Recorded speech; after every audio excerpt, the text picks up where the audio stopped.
This conference will now be recorded.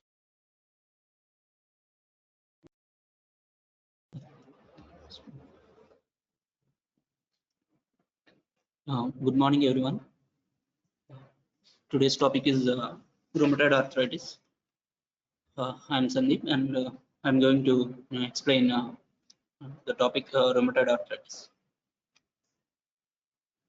It is a chronic inflammatory disease characterized by symmetric polyarthritis. The symmetric polyarthritis is the important term that you must remember because it is one of the characteristic feature of rheumatoid arthritis, and which you can use to distinguish between rheumatoid arthritis and other types of arthritis. The characteristic feature in rheumatoid arthritis is the articular cartilage destruction and bone destruction and functional disability occurs. This articular cartilage destruction, can be termed as erosive arthritis, which is very important term that you must remember in rheumatoid arthritis. Rheumatoid arthritis is characterized by the inflammation of joints, tendons, and bursae. And the most important joints that are going to involve in rheumatoid arthritis is wrist metacarpophalangeal joints and proximal interphalangeal joints. PIP means there is proximal interphalangeal joints. Usually, the things that are missing here is distal interphalangeal joints. Distal interphalangeal joints are not going to be affected in rheumatoid arthritis, and it is involved in osteoarthritis. So this is the most important feature in rheumatoid arthritis. Now, these are the deformities that you might be knowing by now. That is swan neck deformity, bottom-neck deformity, and jet-line deformity. Swan neck deformity is characterized by it is like a swan neck, which is the extension of hyperextension of proximal interphalangeal joints and flexion of distal interphalangeal joints. That is swan neck deformity, and it is a basic deformity in rheumatoid arthritis that you must know. And the reverse of swan neck deformity is bottom neck deformity. You remember the swan neck deformity, and automatically the bottom neck deformity is the reverse of it. And jet line deformity is the subluxation of the metacarpophalangeal joints. These are the basic three deformities that you must know. And if the question is given for you in rheumatoid arthritis, if you write these three things, it will be of more of use. You must these terms must be present if the question of rheumatoid arthritis is given to you. The basic pathogenesis you must be knowing is under genetic and environmental influences, breakdown in self-tolerance occurs, and leading to the formation of autoantibodies. And these autoantibodies are the basic antibodies that you're going to find in a patient of rheumatoid arthritis as rheumatoid factor and anti-citrullinated anti-CCP antibodies. These two factors are going to play a much more important role in the pathogenesis of rheumatoid arthritis. Some few lines about rheumatoid factor. And it is an autoantibody that binds to the Fc portion of the IgG. Rheumatoid factor can also fix and activate complement by the classical pathway. The rheumatoid factors produced in rheumatoid arthritis differ from those produced by the healthy individuals or from patients with paraproteins. The ability of rheumatoid factor for the Fc portion of the IgG is much more greater in rheumatoid arthritis than in Waldenström's macroglobulin. I think rheumatoid factor is present in the patients of rheumatoid arthritis way before the symptoms even develop.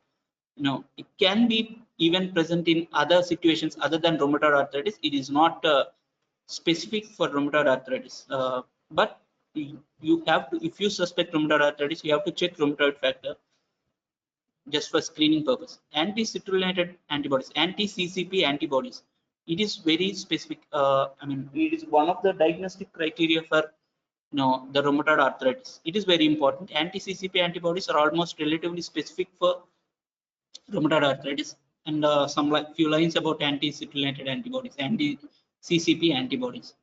These are the immunoglobulins that bind to citrullinated proteins. Citrulline derived from the post-translational modification of origin.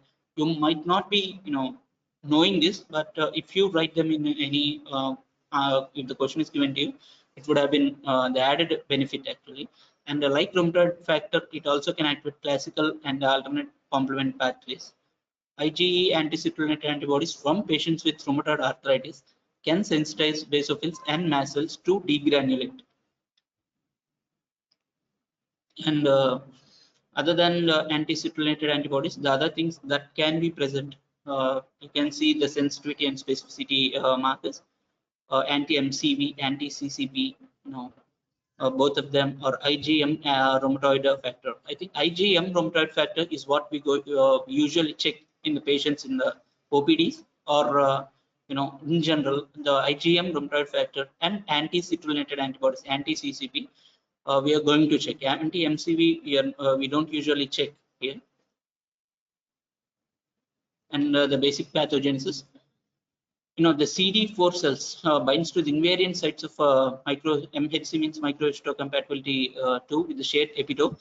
The CD4 memory T cells, more in the synovium of rheumatoid arthritis patient, they start the initiation of arthritis in animal models. But you may not be knowing these things, but you must know the role of CD4 plus T cells. CD4 plus T cells play a bigger part, a larger part in the pathogenesis of rheumatoid arthritis, and you must be writing them in your answer, and you must be having a basic idea about the pathogenesis of any disease, and particularly in rheumatoid arthritis, it is CD4 plus T cells. And activated T helper cells activate B cells, macrophages, and fibroblasts like synoviocytes by mechanism of cell-to-cell contact and the release of soluble mediators. You can just having a glance at them, you might not be knowing them. And activated synovial fibroblasts produce metalloproteinase and proteases IL-1, 6, and TNF alpha. And the another important one is TNF alpha, tumor necrosis factor alpha. And if you're going to write the pathogenesis in two subheadings, you must write the role of CD4 plus T cells in the activation of other cells like macrophages and B cells, and you must write the role of tumor necrosis factor alpha.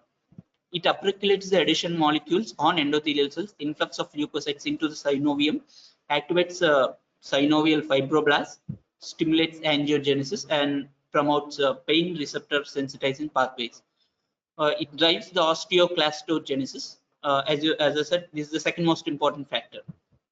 And coming to the clinical features, you must know how the patient of rheumatoid arthritis is present.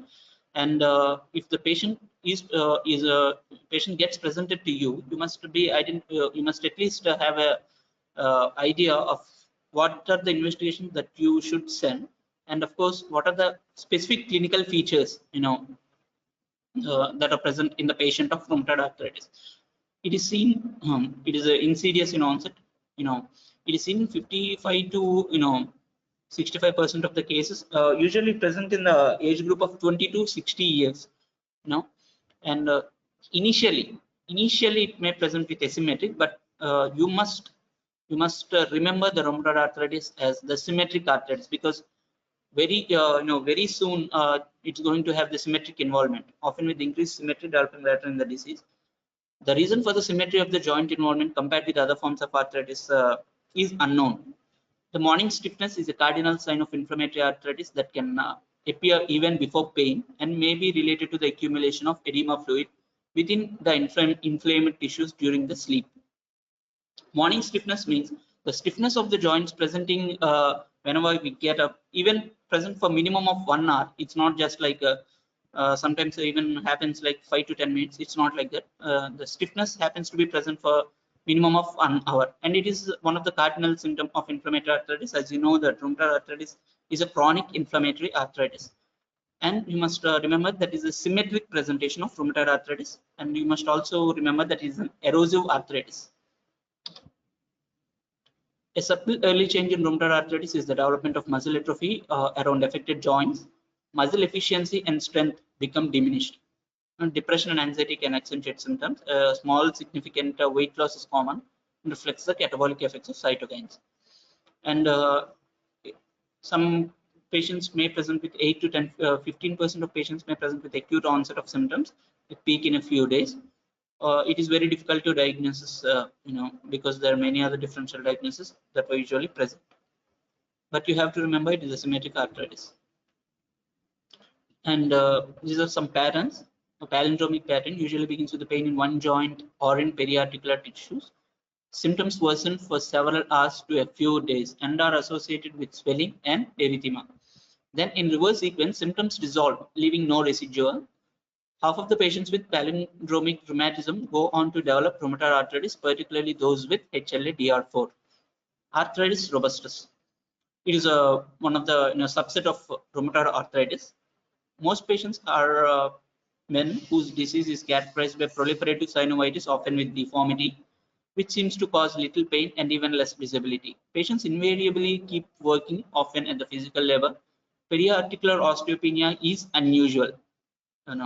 Usually, I will explain what is periarticular osteopenia later. It is one of the important radiographic feature of rheumatoid arthritis. That is periarticular osteopenia. It is one of the initial sign of rheumatoid arthritis, and it usually rheumatoid arthritis begins with the periarticular osteopenia in the radiographs. Usually, you can see in proximal interphalangeal joint X-ray. It's a there is a subchondral cyst also present, presumably from excessive pressure caused by synovial fluid within a thick joint capsule during muscular effect. These are the common joint involvements that are that is given. As you can see, the metacarpophalangeal joint and proximal interphalangeal joints are most commonly involved joints, followed by wrists and then knees. Usually, it starts with the small joints. Rheumatoid arthritis begins with the small joint involvement in the hands initially, and then moves on to the lower limbs, that are legs, and metacarpophalangeal joint, proximal interphalangeal joint, wrists, knees, shoulders, ankles, and but usually, as you can see, metacarpophalangeal joints and are the small joints. It usually begins with them, and then it moves on to other joints. There is no distal interphalangeal joint involvement, as you can see, which is more important differentiating feature from other other types of arthritis. These are some terms that you must remember for rheumatoid arthritis, and if the question is given, these terms must be present in your answer paper. Flexor tendon tenosynovitis is a frequent hallmark of rheumatoid arthritis and leads to decreased range of motion, reduced grip strength, and trigger fingers. Flexor tendon tenosynovitis is the term that you must write. It is an inflammatory process in near the elbow, and you must be knowing that. As already mentioned, Jedline deformity, subluxation of the first metacarpophalangeal joint with the hyperextension of the first interphalangeal joint results in Jedline deformity. Although metatarsal phalangeal joint involvement in a feet is an early feature of the disease, chronic inflammation of the ankle and metatarsal joint usually comes later and may lead to, I think it's missing that, it is a flat feet. But the important terms here in this slide is flexor tendon tenosynovitis. This term must be present. It is because of the hallmark of the rheumatoid arthritis and Jedline deformity, as I mentioned, along with the other deformities like swan neck deformity, bottleneck deformity, and Jedline deformity. These three terms are very important. You must also know what is the explanation of the terms, as I already mentioned. Swan neck deformity means hyperextension of the proximal interphalangeal joints. First, you remember that, and then flexion of the distal interphalangeal joint. Inflammation about the ulnar styloid and tenosynovitis of the extensor carpi ulnaris may cause the subluxation of the distal ulna, resulting in a piano key movement of the ulnar styloid. In a piano key movement, you can also mention that. You have to mention that.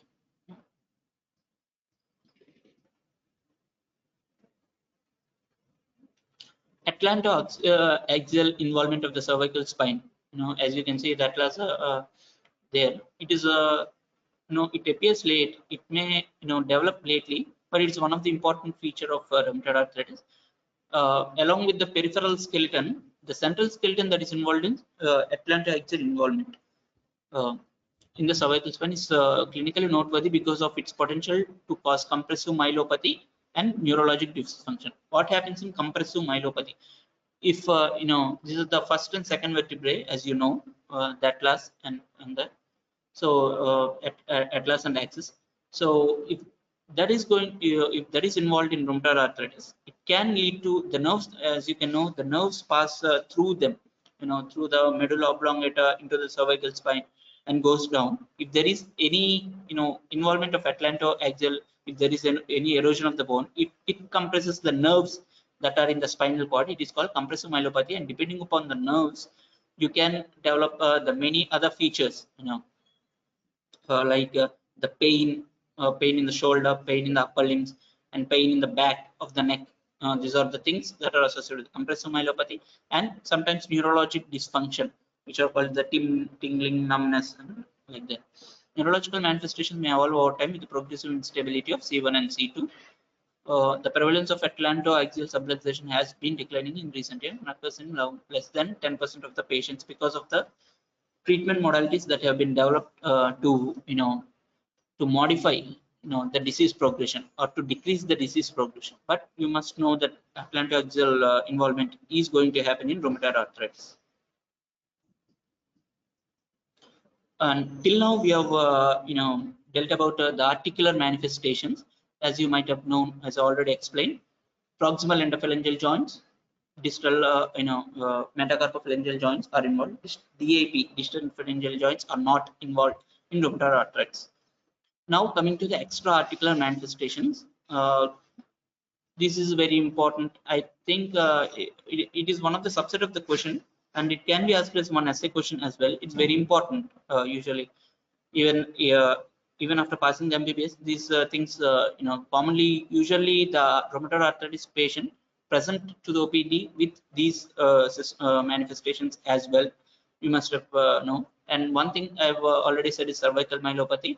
And what are the hematologic things that are going to? I mean, what are the blood disturbances that are going to have effect in rheumatoid arthritis are the anemia of the chronic disease, neutropenia, splenomegaly. Pilty syndrome, I will deal with it later. Large granular lymphocyte leukemia and lymphoma. What you must remember in the hematological abnormality is anemia of chronic disease. The patient with anemia of the patients during the long course of time, the patients usually develop anemia of chronic disease. As you know, rheumatoid arthritis is a chronic disease, so that, and neutropenia, Pilty syndrome, I will deal with it later. Look at the ocular manifestations there. It is keratoconjunctivitis sicca, episcleritis, and scleritis. Also know that keratoconjunctivitis sicca is one of the part of Sjogren's syndrome. The Sjogren's syndrome and rheumatoid arthritis can co-occur, but you just remember these things. And oral xerostomia and periodontitis. Pulmonary, which is very, very important, because pulmonary involvement in rheumatoid arthritis is very common, and it also sometimes can hospitalize the patient, like pleural effusions, pulmonary nodules, interstitial lung disease, pulmonary vasculitis, and organizing pneumonia. Cardiac. If the patient, usually the deaths occur with the cardiac involvement. As you know, if the heart is involved, there's more chances that the patient are going down to death. Pericarditis, ischemic heart disease, myocarditis, cardiomyopathy.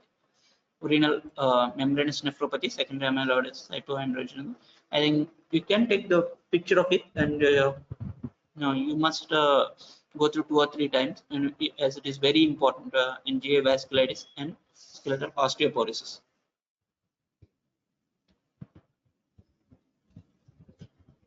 Some lines about the rheumatoid nodules. Subcutaneous nodules occur in 20 to 35% of patients with rheumatoid arthritis, and are usually non-tender, firm, fixed, or mobile. Occur more frequently or pressure point areas, but can also overlay joints. Rheumatoid nodules are strongly associated with rheumatoid factor, and in patients with rheumatoid arthritis who smoke. Rheumatoid nodules have characteristic histological features of central fibrinoid necrosis with a rim of palisading fibroblasts, but we must mention the rheumatoid nodules can occur, and I've given some pictures there. As you can see, it can present like that. A subset of rheumatoid patients experience paradoxical accelerated nodulosis with methotrexate therapy. As you know, as I will tell you later, methotrexate is one of the DMARE used for the treatment of rheumatoid arthritis. Nodules in these patients can frequently found over the extensor aspect of the metacarpophalangeal joints and proximal phalangeal joints. Then methotrexate should be discontinued. I will say that. And Kaplan syndrome. Kaplan described the multiple rheumatoid nodules, some with cavitation in the lungs of the Welsh coal miners with rheumatoid arthritis. This pattern has been reported in rheumatoid arthritis patients exposed to silica dust and asbestosis. You must know this Kaplan syndrome. If you mention that, it would be of very use. Rheumatoid nodules in a cold worker pneumonia with rheumatoid arthritis. And these are usually commonly present in patients exposed to silica dust and asbestos. As I said, Sjogren syndrome, approximately 30% of patients with rheumatoid arthritis have silica symptoms due to secondary Sjogren syndrome. And the differential diagnosis of this Sjogren syndrome, it is not so important to you. Now, it is just for theory's sake, chronic hepatitis C or primary Sjogren syndrome, but this is not of much use to you. Pulmonary interstitial fibrosis. The prevalence of, as I said, the pulmonary involvement in rheumatoid arthritis is very significant, very important, as it can hospitalize the patient. You've got to know a little bit about what are the things that is happening in the lungs in rheumatoid arthritis patients. First thing is pulmonary interstitial fibrosis. The prevalence of clinically evident pulmonary fibrosis among rheumatoid arthritis patients is approximately 2 to 3%. Virtually all patients with interstitial fibrosis are seropositive for rheumatoid factor and anti-CCP antibodies, and the risk factors the males and smoking. Non-specific interstitial pneumonitis and usual interstitial pneumonitis are the most common pathological types of fibrosis occur, and these two types of, as I said earlier, non-specific interstitial pneumonitis and usual interstitial pneumonitis. These two specific terms you must know that these are the common phenomena that's going to occur in the lungs of rheumatoid arthritis patients, common types of pneumonia.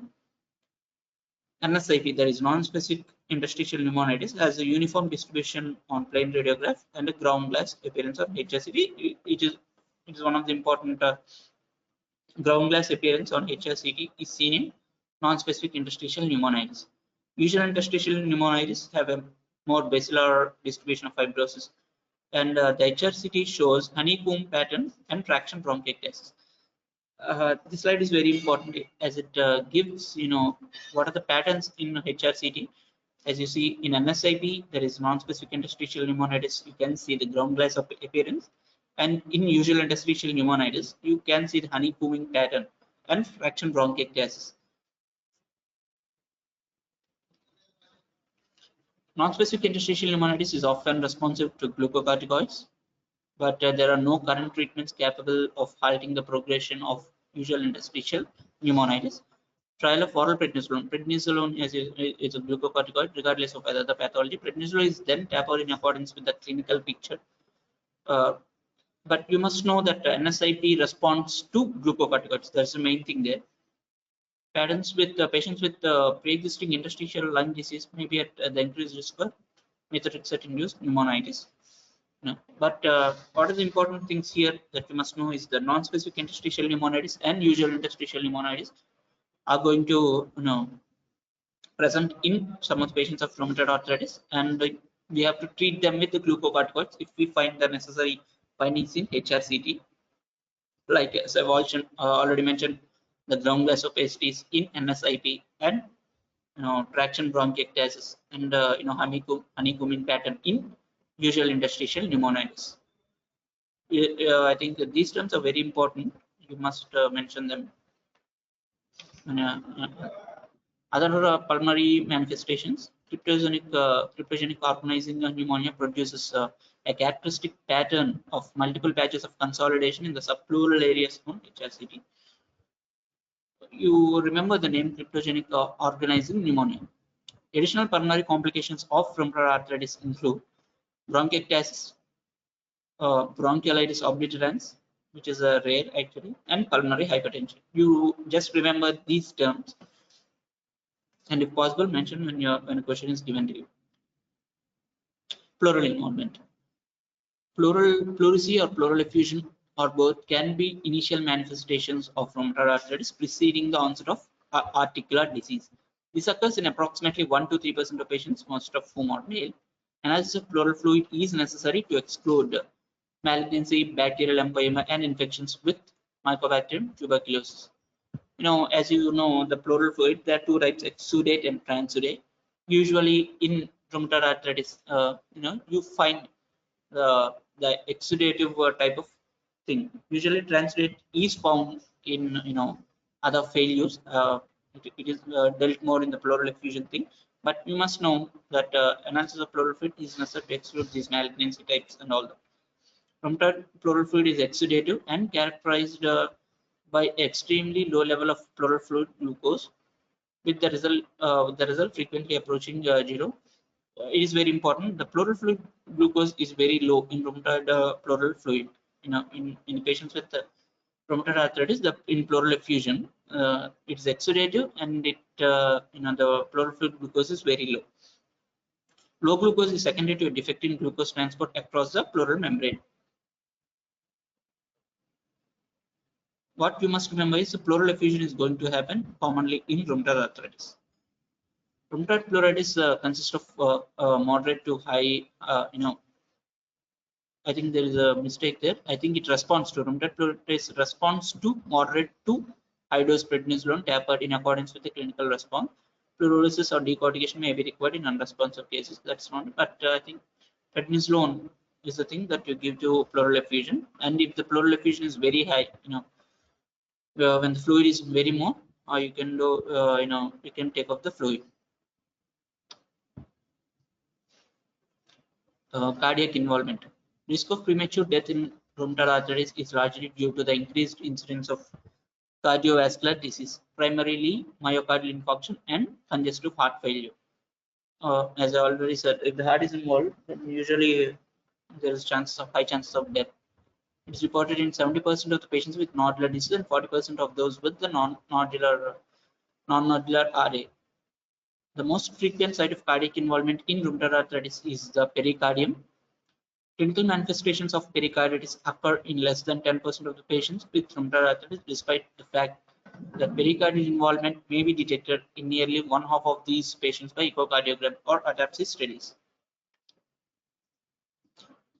A little bit more depth into going into the cardiac involvement. Cardiomyopathy, manifestation of rheumatoid arthritis, whose involvement may also be subclinical and only identified with echocardiogram. These are necrotizing or granulomatous myocarditis, coronary artery disease, and diastolic dysfunction. Mitral regurgitation is the most common valvular abnormality in rheumatoid arthritis. It is important. Complete heart block usually is permanent and is caused by rheumatoid granulomas in or near the atrioventricular mode or bundle of His. Rarely, the heart muscle may contain the rheumatoid nodules or be infiltrated with the amyloid and amyloidosis.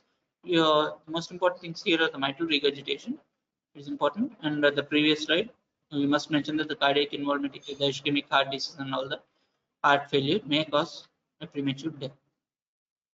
Hematological abnormalities. Most patients with active rheumatoid arthritis have a mild normocytic normochronic anemia correlates with the ESR elevation and the activity of the disease. You know that in inflammatory conditions, ESR is going to rise along with the CRP, but ESR, usually we check ESR.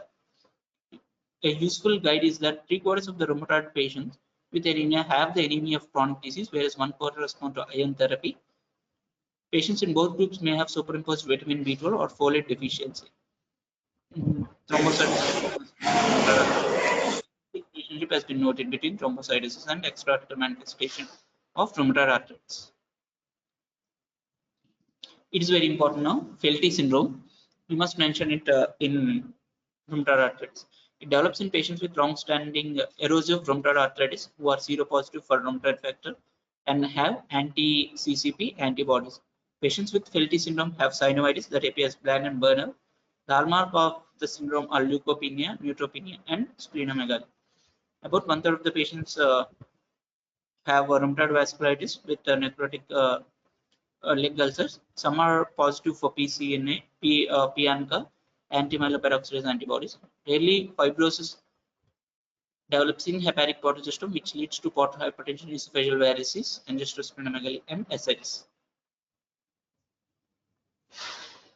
Hence, the proposal has been made that Felty syndrome and large granular represent different variants of broader syndrome compared to rheumatoid arthritis, neutropenia, large granular lymphocyte expansion, and HLA-DR positivity. It is the important thing that you. And the most important histopathological type of lymphoma is a diffuse large B-cell lymphoma. These are some of the vasculitis pictures that are going to happen in rheumatoid arthritis. The pathological finding in rheumatoid vasculitis is a panarthritis. You can mention that the vasculitis also happen in rheumatoid arthritis, and the treatment consists of the glucocorticoids. This is not that much important to you. Neurological manifestations, as I said, the most common neurological complications in rheumatoid arthritis are compressive neuropathies, carpal tunnel syndrome. Rheumatoid vasculitis can cause mononeuritis multiplex, a mixed motor sensory peripheral neuropathy, atlantoaxial subluxation, and basilar invagination, and produce cervical myelopathy. This is the diagnostic criteria of rheumatoid arthritis. You must write and you must even know this. Rheumatoid arthritis is not diagnosed based only on clinical, only on investigation. This thing, this American College of Rheumatology gave a comprehensive score to diagnose the rheumatoid arthritis. This is very important, and you must write in your exam, or you must even know to diagnose a case of rheumatoid arthritis. First, the joint involvement. One, medium to large joints. Large joints means shoulder joints, hip joints, elbow. Medium means elbow, wrist, and all that. 2 to 10 medium to large joints. The score is 1. Here the score in the right side of your screen. 1 to 3 small joints with or without involvement of large joints the score is 2. You have to count the number of joints that are involved. That is the score. 4 to 10 number of small joints, the score is 3, and all that. And then coming to the serology, if there is negative, if the patient presents with the joint involvement and the negative, if there is negative rheumatoid factor, if you do the blood test and you get the rheumatoid factor negative or anti-CCP negative, then the score is 0. And you can see that normal CRP, normal ESR, it's 0, abnormal CRP and abnormal ESR, it's 1. Duration of symptoms less than 6 weeks, it's 0, more than 6 weeks, it's 1. In the total score more than 6, then there is a definitive chance of rheumatoid arthritis, and it is diagnostic of rheumatoid arthritis. You must write this, and you must know this. First of all, rheumatoid arthritis is not diagnosed based just on the clinical features, just based on the laboratory investigations. It's a collaboration of both. You must know this. These are some differential diagnoses from morning stiffness and during polymyalgia rheumatica. And in rheumatoid factor can be positive in other diseases like viral arthritis, tuberculosis arthritis, bacterial endocarditis, SLE. You must know what are the other conditions where rheumatoid factor is positive. Then you must know this: tuberculosis arthritis, bacterial endocarditis. SLE is an important thing. Even in some patients of SLE, rheumatoid factor might be positive. Sarcoidosis and systemic vasculitis. Other things might not be that important, but what are the other conditions where the rheumatoid factor is positive? That you must know that those conditions you must mention. And this is how the usual the clinical course that's going to happen in rheumatoid arthritis. The natural history of rheumatoid factor affected by a number of factors, including the age of onset, gender, and genotype, and all that. This is not much of important to you. This is just mortality rates and all that. That's given. And coming to the treatment of rheumatoid arthritis, you have diagnosed a case of rheumatoid arthritis, given that the criteria and the number of small joints and all the ESR, CRP, anti-CCP, and rheumatoid factor, and 6 weeks more, 4 weeks, and if the score is more than 6, and then now you come, for the treatment. Challenges in treatment, identifying markers that predict a differential fashion will respond to treatment. The most important paradigm shift of the treatment has been the realization that the patient should be treated early and to a target of low disease activity or remission. These are some of the measures of the disease activity. As you can see, these are not much important to you, but you must. It's very. It can be useful, in the prognosis of the disease and how the disease takes its course.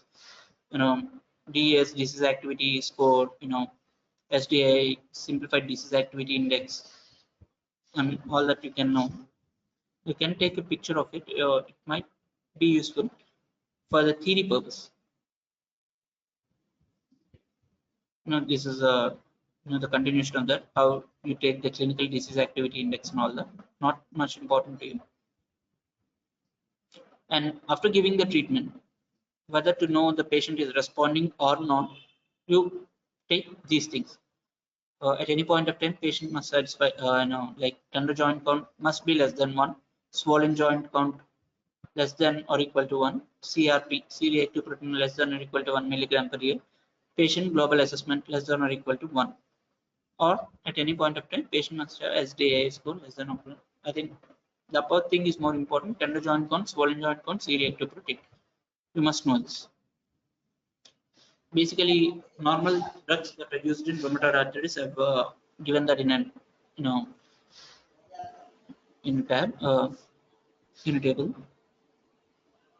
What are the conventional drugs that are used in rheumatoid arthritis? Those are methotrexate, hydroxychloroquine, you know the list, sulfasalazine, leflunomide. These are most commonly used drugs nowadays in normal clinical practice. You give methotrexate, hydroxychloroquine, sulfasalazine, leflunomide, gold, azathioprine, ceftriaxone, glucocorticoids. Glucocorticoids are important. You must know that. And other biologics. I think this might be a separate important question for you. You can ask even as a short question. Etanercept, what are the biologics used in the rheumatoid arthritis? You must know these names first of all, and then how they act, how they how they are useful in the rheumatoid arthritis. Etanercept, infliximab, anakinra, adalimumab, abatacept, rituximab, certolizumab, golimumab, and tocilizumab.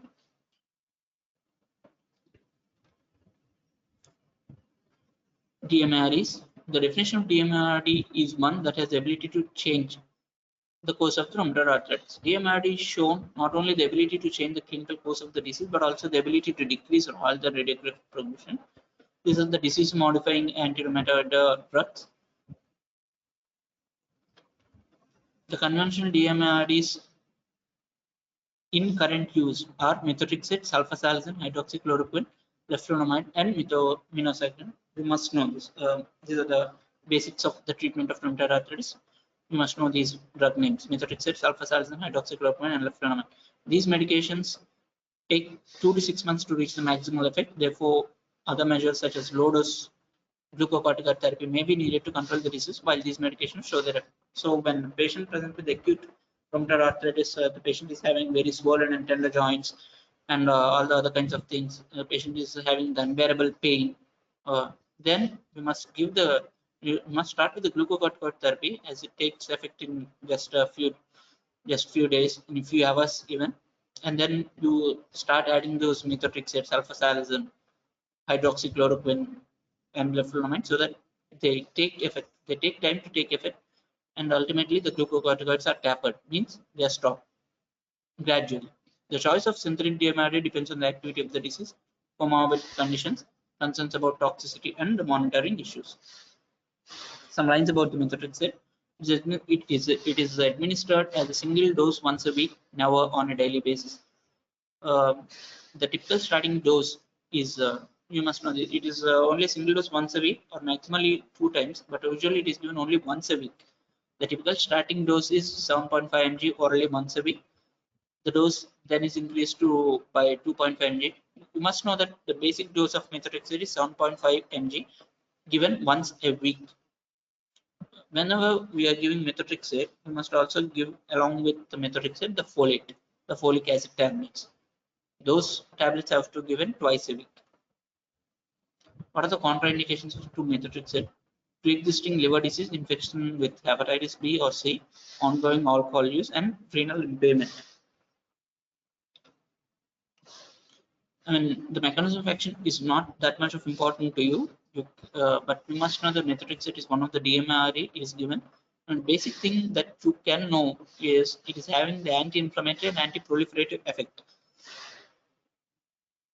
You might already know the inhibition of dihydrofolate reductase usually results in the inhibition of transmethylation, but the inhibition of third point you can see that inhibition of difolate reductase is most important that you must know in the action of methotrexate. If it is given in high doses or if it is used in a daily basis and all that, then the oral ulcers, nausea, hepatotoxicity, and bone marrow suppression and pneumonitis does occur. you must know, see the last point there, oral folate reduces side effects and should be administered concomitantly.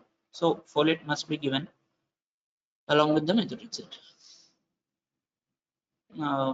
Patient on methotrexate should be monitored for blood counts, as it causes the hepatotoxicity. You must always check the liver transaminase levels, serum creatinine, all. You must monitor 2 to 4 weeks before initiating after dose adjustments. Other drug, apart from methotrexate, there is leflunomide. Its action, you must know the basic thing is the third point, that leflunomide is a pyrimidine antagonist. You must know that it is a pyrimidine antagonist, and it undergoes enterohepatic recirculation, so that it have a very long half-life. But the pyrimidine antagonist is, you must remember. Contraindications. If there is any active ongoing infection or WBCs or platelet counts are less and all that, because it has a propensity to decrease the platelet count further. And other drugs, sulfasalazine. As I said, remember the names. The mechanism of action is not much of that important to you, but you have to remember the names: methotrexate, leflunomide, sulfasalazine, and all that. As you see, as I mentioned, what are the antimalarials that are useful in the treatment of rheumatoid arthritis? Those are hydroxychloroquine and chloroquine, which are the weak bases. They can pass through the cytoplasmic membranes into cytoplasmic vesicles and accumulate, thereby increasing the vesicle pH. You must know the names: hydroxychloroquine and chloroquine.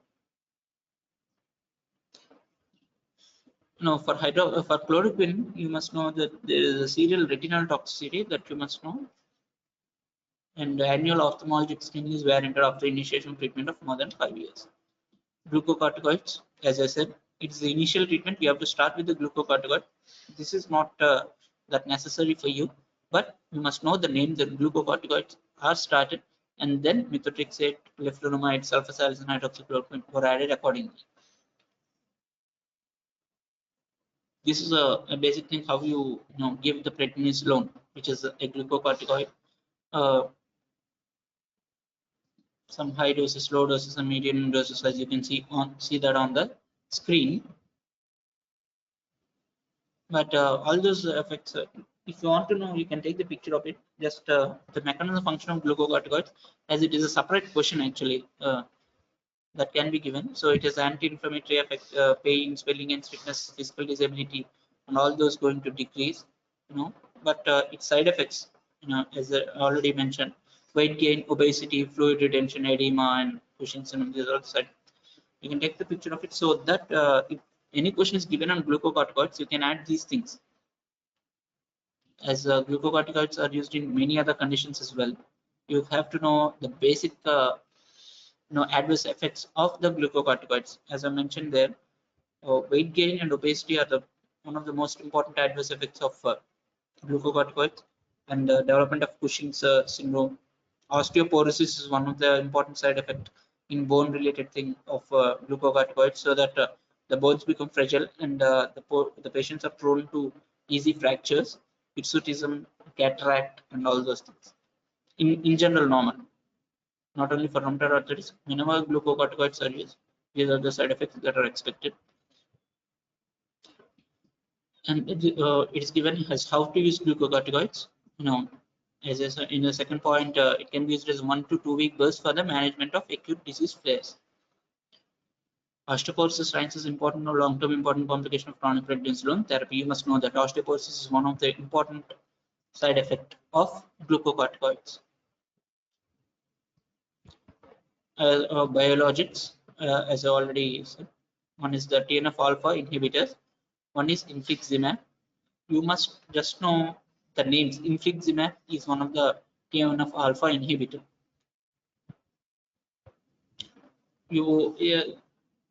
I think the mechanism of action of these things might not be that much of important to you. TNF-alpha inhibitors, it's not needed for you at this point of time. You must know the name, that is tocilizumab. It is useful in your further, in further studies. This is the term that you're going to hear much more. Tocilizumab, which is the recent drug for rheumatoid arthritis. I think it is missing here in this slide. It is an IL-6 receptor antagonist, interleukin-6 receptor antagonist. You must know this, very important. The term tocilizumab, which is interleukin-6 receptor antagonist. It is given in many competitive exams, and is also very important that you must know the recent modality treatment. If anyone asks what are the recent drugs that are used for rheumatoid arthritis, you must say that it is tocilizumab, IL-6 receptor antagonist, very important. Abatacept, it is also a biologic. You must know that. Rituximab, you remember the names. Mechanism of actions are not much important to you. Anakinra, these are all the new drugs that you must have. Anakinra, abatacept, and all that. Anakinra blocks the activity of IL-1 by competitive inhibition. Inhibition of IL-1. IL-1 receptor antagonist. Tocilizumab is IL-6. Anakinra is IL-1. As it's small molecule inhibitors, at this point of time, it is not much of that important to you. Tofacitinib is one drug. As I said, the mechanism of action is not much important to you. Some names of a small molecule inhibitor can be asked as short questions. Filgotinib, tofacitinib, teficitinib, facitinib, and desarnotinib. You just try to remember the names. And what are the factors associated with the poor prognosis? Presence of rheumatoid factor is associated with a poorer prognosis and higher titers. Presence of antibodies to anti-CYP-related protein antibody titers.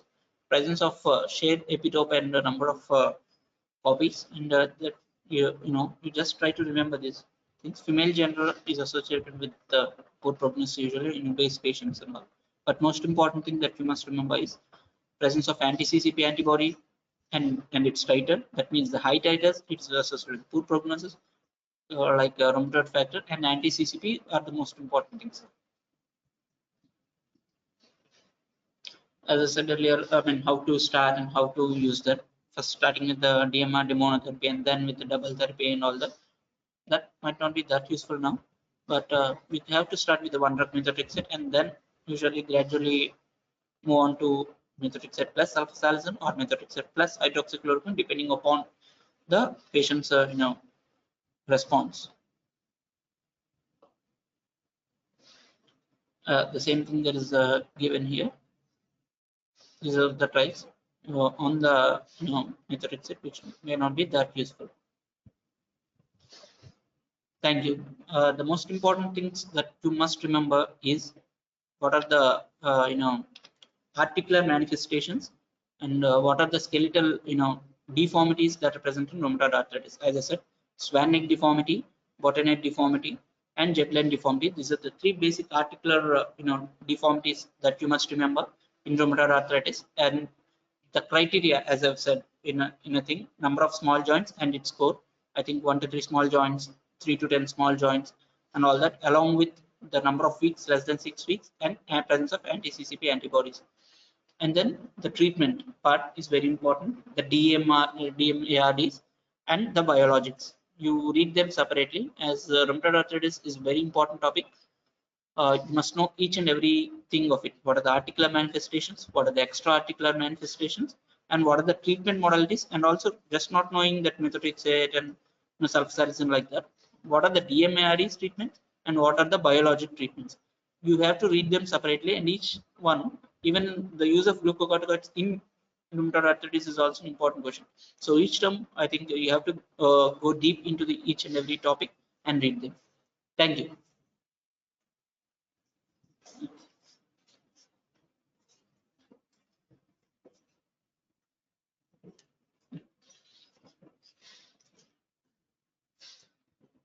Hello, this I don't